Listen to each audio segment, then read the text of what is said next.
गिबियावनो नायगोन नोंथांमोननिसिम बयनिसिमबो खुलुमहरग्रोबाय नोंथांमोननि थाखाय दिनै मोनसे गोनांथार भिडिअ लाबोनाय जादों जोंहा पीएम किसाननिफ्राय माखासे गोनांथार आपडेट ओंखारना फैदों दै जेरै नोंथांमोना पीएम किसाननि नैजिथि किस्तिनि फैसाखौथ' मोननो हासिगोन दा बेखौबो आं खोन्थाहरगोन नोंथांमोना माला मोनहैगोन पीएम किसाननि नैजिथि किस्तिनि फैसाखौ आरो बिनिफ्राय नोंथांमोना गोबां मानसियानो पीएम किसाननि फैसाखौ मोननो हाया इनएलिजिबिलिटि बायदिसिना जोंहा जानानै नोंथांमोना जायफोर माने पीएम किसाननि फैसाखौ सिगाङाव मोनखाबाय थानाय नोंथांमोनाबो माने फैसाखौ मोना जायो दा बेफोरनि थाखाय जोंहा पीएम किसाननिफ्रायनो अफिसियेलि आपडेट ओंखारना फैदों दै दा बेनिखायनो नोंथांमोना बे भिडिअखौ जोबजासिम नायलां आबुङै नोंथांमोना बे भिडिअनि गेजेरजों मिथिनो हागोन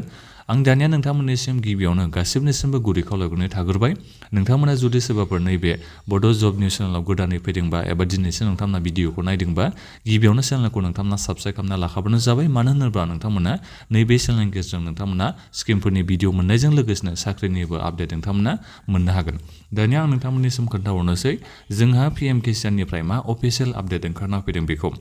दा नोंथांमोना नायनो हागोन जोंहा बे जाहैबाय पीएम किसाननि अफिसियेल वेबसाइट दा बे वेबसाइटआबो जोंहा एसे आपडेट जाबाय दै नोंथांमोना बिथिं नायनो हागोन गोबां जोंहा आपडेट जाबाय जेरै नोंथांमोना नैबिथिं नायनो हागोन नैबे जाहैबाय मोनसे स्टेट ट्रेन्सफार रिक्वेस्ट बिनिफ्राय नोंथांमोना सारेन्डार खालामनो हागोन जेनेबा नोंथांमोना दायो साख्रि बायदिसिना मावबायबा नोंथांमोना माने सारेन्डार खालामनानै लानो हायो आरो पीएम किसाननि फैसाखौथ' नोंथांमोना मिथिखागौ नालाय साख्रि बाख्रि मावनाय मानसिफ्राथ' नोंथांमोना मोनथावना नङा एबा इलिजिबोल जाया नोंथांमोना दा बेनिखायनो नोंथांमोना सोरबाफोर दायो साख्रि बाख्रि बायदिसिना नोंथांमोना मोनबायबा खामानिफोर बेलेग मावबायबा नोंथांमोना दायो पीएम किसाननि फैसा मोनथावना नंलाबा नोंथांमोना सारेन्डारखौ खालामना लानो हागोन आरो सारेन्डार खालामना लायोबाथाय नोंनि बे नामखौ दानना होसिगोन आरो नोंथाङा इयुनाव पीएम किसाननि फैसाखौ मोननाय नंला आरो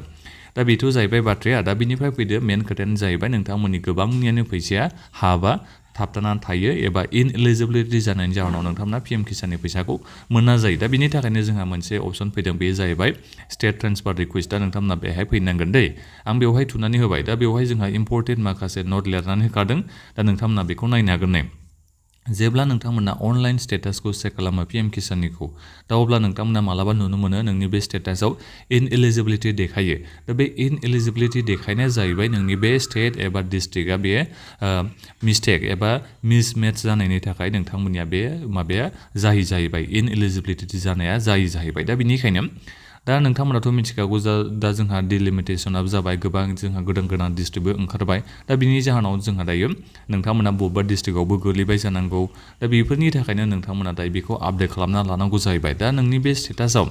नोङो जेब्ला पीएम किसाननि अफिसियेल वेबसाइटआव फैनानै स्टेटासखौ नायगोन दा नोंनि बे स्टेटासाव बेयो देखायबाय इनएलिजिबिलिटि होननानै अब्ला नोंथांमोना बेखौ आपडेट खालामना लानांसिगोन नोंथांनि डिस्ट्रिक्टखौ नोंथांमोना आपडेट खालामना लानांसिगोन नोंनि एड्रेसखौबो नोंथाङा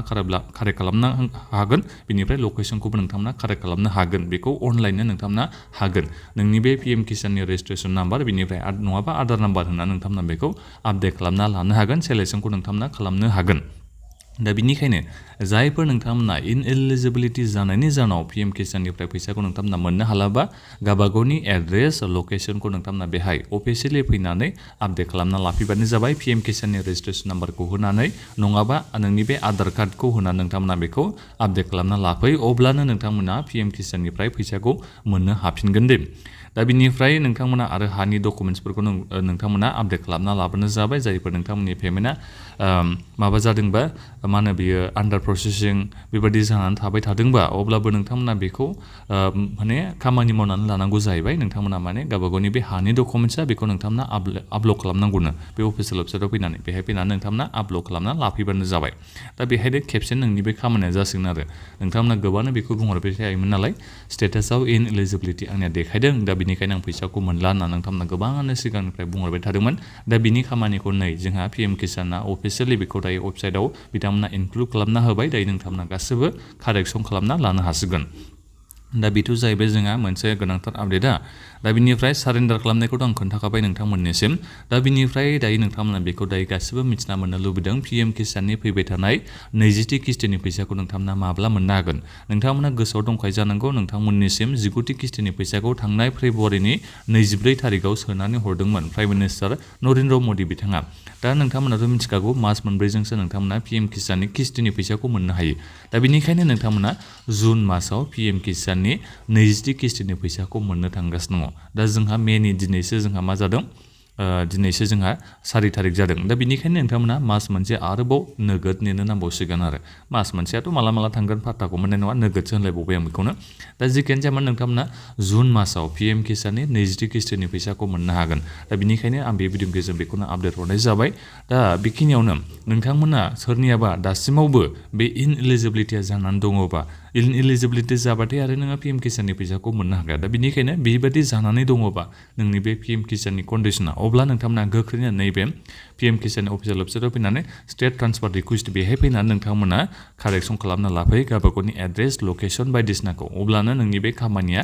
साक्सेसफुल जागोन अब्ला नोंथांमोना PM किसाननिफ्राय आरोबाव फैसाखौ मोनबाय थानो हाबावसिगोन आरो दा बेखिनियानोमोन दा माबाफोर नोंथांमोना सोंनांगौ दङबा भिडिअ कमेन्ट बक्सआव नोंथांमोना कमेन्ट खालामहरलायदो आरो बे भिडिअखौ नोंथांमोना गासिबनोबो शेयार खालामना होबानो जाबाय जाहाथे गासिबो मानसिफ्रानो बेनि बागै आपडेटखौ मोननो हायो दा आरो जोबनायाव नोंथांमोना चेनेलखौबो साबस्क्राइब खालामनानै लालायदो जाहाथे नोंथांमोना बेबादिनो गोबांथार स्किमफोरनि आपडेटखौ नैबे चेनेलनि गेजेरजों मोनबाय थानो हायो गोजोन्थों